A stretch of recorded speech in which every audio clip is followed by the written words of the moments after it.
You're 40 years old. You're not young enough anymore to take wild risks. But you're also not old enough to accept working until 65. You have a stable job, a livable income. You save, you invest. On paper, everything looks right. But the closer you get to 40, the more uncomfortable one question becomes. If I keep living like this, where will I be in 10 years? It's not that you hate your job. You hate the feeling of having no real choice. You hate knowing that no matter how hard you try, you're still going to be trading your time for money for many more years. So when you hear someone say, retire in 10 years at 40, your first reaction is always the same. That's not realistic. That's only for the ultra-rich. Or it's just motivational talk. Retire in 10 years. But if the idea were completely ridiculous, why is the phrase retire in 10 years searched most often by people exactly your age? Maybe because deep down you're not trying to get rich. You just want an honest answer to one question. At 40, is retiring in 10 years a fantasy? Or is it a difficult problem that actually has a solution? And if you don't change how you use money starting today, 10 years from now, how will you answer that question then? If the question, how many more years do I have to keep working, keeps looping in your head, watch this video to the end. And before we begin, leave a comment. How old are you and what year do you want to retire? What no one prepares you for is the early stage of this journey. And that's exactly why most people quit too soon. The first 5 to 10 years of compound growth are always the hardest emotionally. Not because you're doing something wrong, but because the numbers don't yet reflect the effort you're putting in. Let's use a very realistic example. Say you invest $1,000 a month. Not a small amount, not a huge amount, just something many people try to stay consistent with.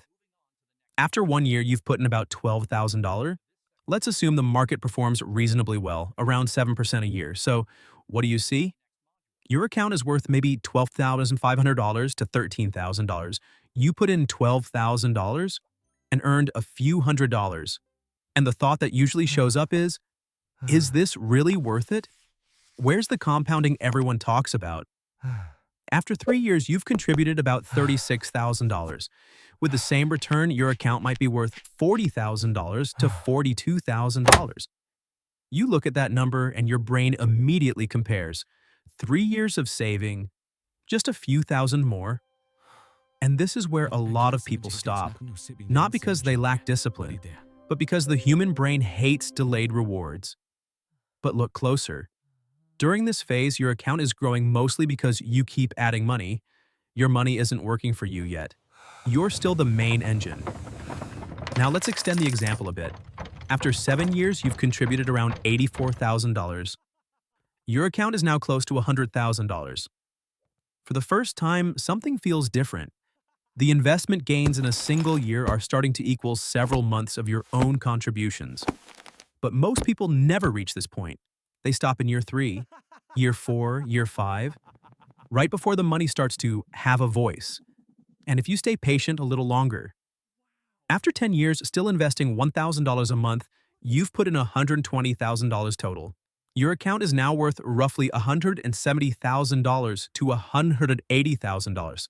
Your annual gains are around $12,000, which means your money is now earning almost as much as you save in an entire year.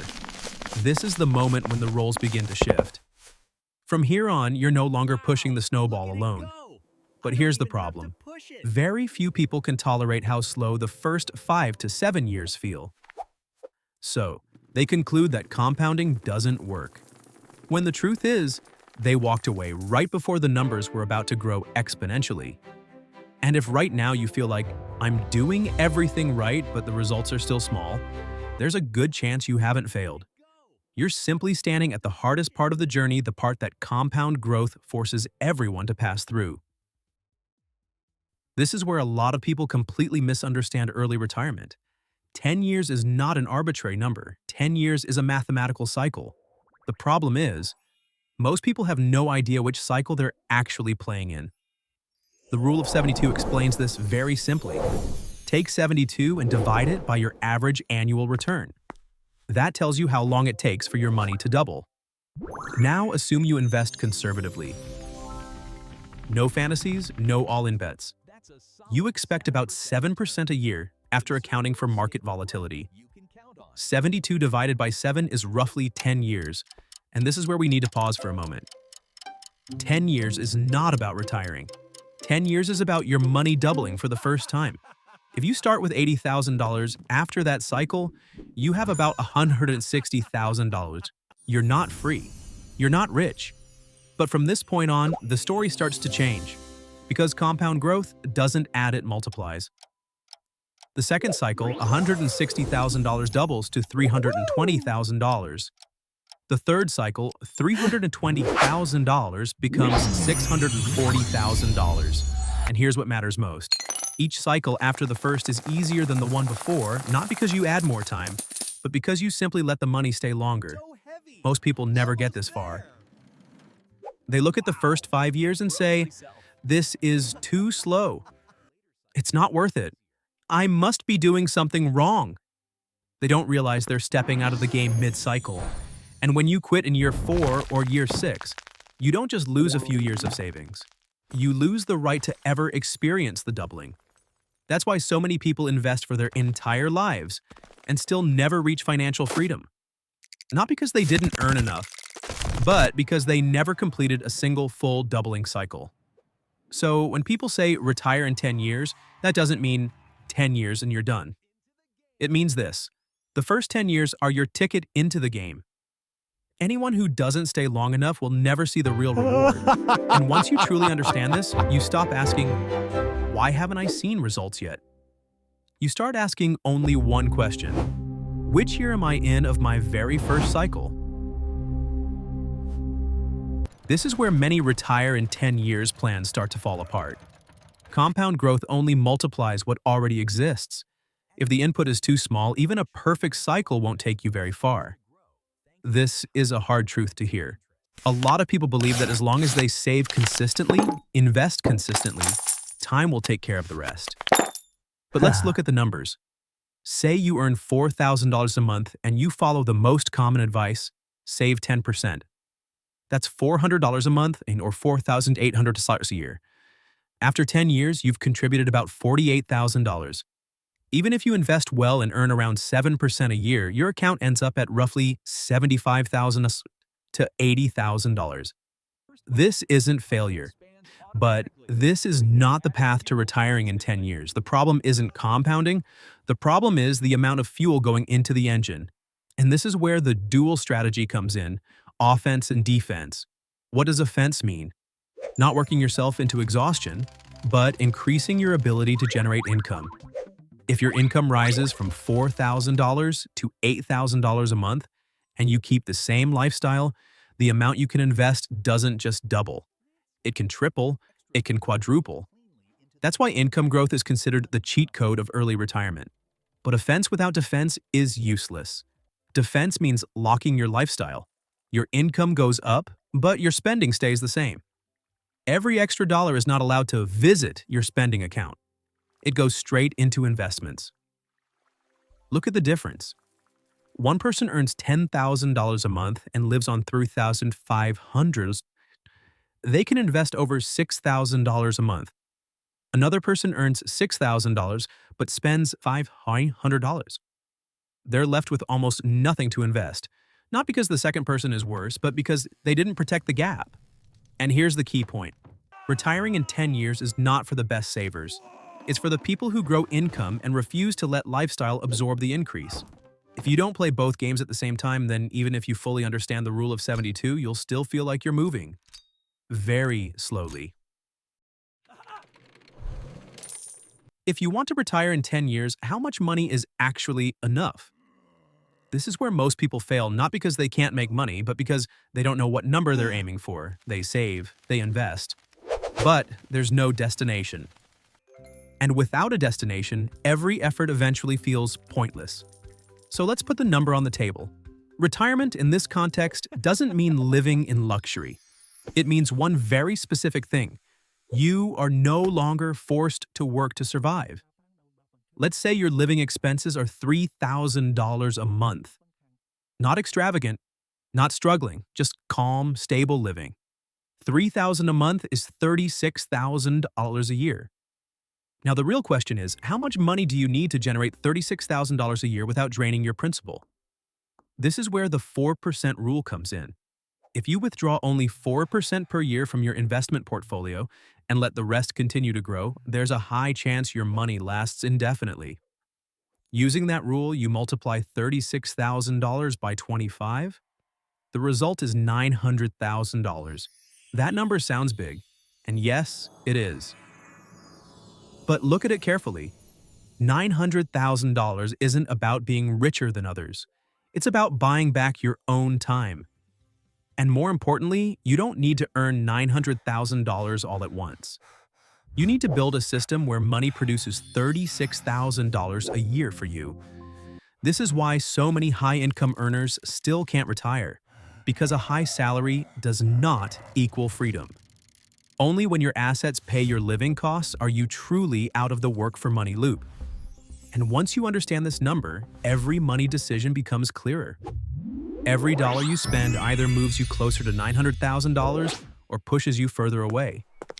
No more vagueness, no more, "I'll figure it out later." Just one simple question. Does this decision help me buy back my time sooner or not? The silent enemies that kill a 10-year retirement plan. Even when you're doing everything right. Most people don't fail because of one big wrong decision. They fail because of small things, repeated consistently. The first enemy is inflation. Inflation doesn't bankrupt you in one year. It quietly makes your money buy less every single year. Let's say your portfolio grows at 8% a year. That sounds great.